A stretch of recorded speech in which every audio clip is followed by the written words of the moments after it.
Welcome viewers, আমি রিয়াজ। আপনারা দেখছেন আপনাদের YouTube channel Mallick education hub. এইমাত্র 2022 টেট পাস বিএড প্রার্থীদের সার্টিফিকেট বাতিল মামলার শুনানি শেষ হলো। সেখানে কি বলা হলো, অর্থাৎ কলকাতা হাইকোর্ট 2022 যে বিএডের টেট পাস সার্টিফিকেট সেটা বাতিল করলো নাকি তাদের সার্টিফিকেট বৈধ রইল, সেই সংক্রান্ত সম্পূর্ণ ডিটেলস আমরা আজকের ভিডিও আলোচনা করে নেব।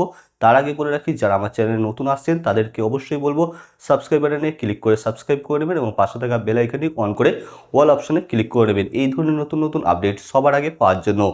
আজকের যে মামলা ছিল বিএড ভার্সেস ডিএলএড, যেখানে বিএড প্রার্থীদের যে টেট পাস সার্টিফিকেট সেটা বাতিল করার জন্য সেখানে কি শুনানি হলো, অর্থাৎ কলকাতা হাইকোর্টের রুমে আজকে কি নিয়ে আলোচনা হলো সম্পূর্ণ ডিটেলস আমরা জেনে নেব।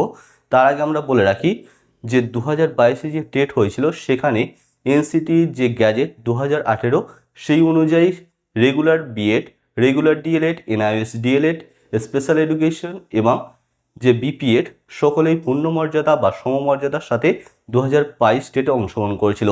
পরবর্তী সময়ে 11ই আগস্ট 2023 সালে সুপ্রিম কোর্টের রায় আসে, সেখানে বিএড প্রার্থীদের পুরোপুরি প্রাইমারি শিক্ষকের জন্য অযোগ্য বলে ঘোষণা করা হয়, অর্থাৎ তাদের যে বিএড ডিগ্রি সেটা প্রাইমারি শিক্ষকের জন্য অবৈধ।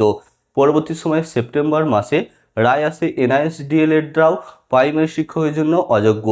এরপরই বিভ্রান্তি তৈরি হয় যে সমস্ত ডিএলএড প্রার্থী 2022 টেট পাস করে বসে আছে, অর্থাৎ প্রায় আমরা দেখেছি 2022 যে টেট হয়েছিল সেখানে 1.5 লক্ষ প্রায় প্রার্থী পাস করেছে, তার মধ্যে প্রায় 90 থেকে 95 হাজার জন রয়েছে বিএড প্রার্থী।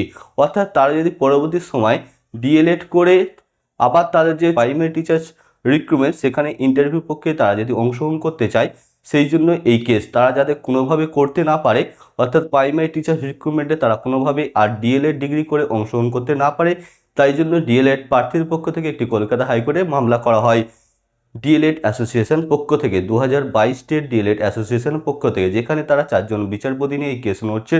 প্রধান কেস হচ্ছেন সুবীর সান্যাল মহাশয় এবং সোমেশ ঘোষ ও অন্যান্য 2 জন বিচারপতি।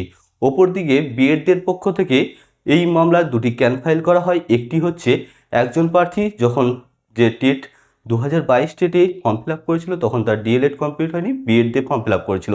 এখন তার ডিএলএড কমপ্লিট হয়েছে, সে কোনোভাবে চাইছে না তার সার্টিফিকেট বাতিল হোক, সেটা নিয়ে একটা ক্যান ফাইল হয়।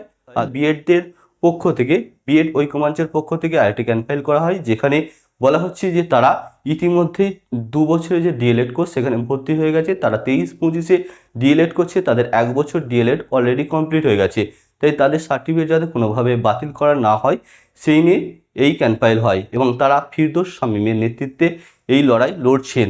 আজকে কলকাতা হাইকোর্টে এই নিয়ে বেশ কিছু আলোচনা হয়েছিল।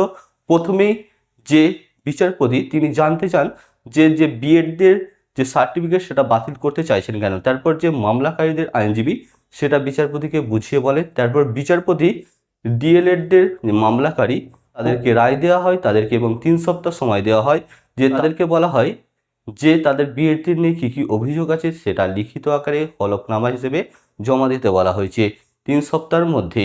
3 সপ্তাহ পর তাদের হলফনামা জমা দেওয়ার পর তারপর আরও 2 সপ্তাহ দেওয়া হয়েছে পিটিশনের পক্ষ থেকে, অর্থাৎ বিএডদের পক্ষ থেকে যারা মামলা করেছে তাদেরকে, যে তাদের কি বলার আছে বা কি জানানোর আছে কোর্টকে। এরপরে একটি ফাইনাল ডেট দেওয়া হবে, সেখানে এই রায়ের ফাইনাল জাজমেন্ট আসতে চলেছে।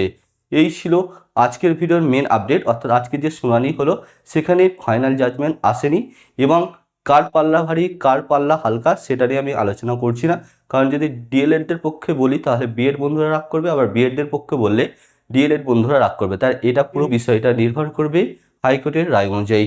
তাই কি হচ্ছে চলেছে আমরা জানতে পারবো আগামী 2 মাসের মধ্যে।